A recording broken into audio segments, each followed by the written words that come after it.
Okay, it's been a little while. Been working on something new out here in the shop. I think this time you're gonna like it.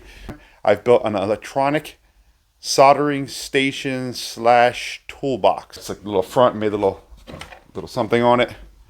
And then you open it up on the inside and you have access to all of your tools, tapes, pliers, electronics, components. If you want to see more of this kind of stuff, go over to my channel on YouTube, watch the full video at Dr. Jones Builds. Check out the crap I'm building.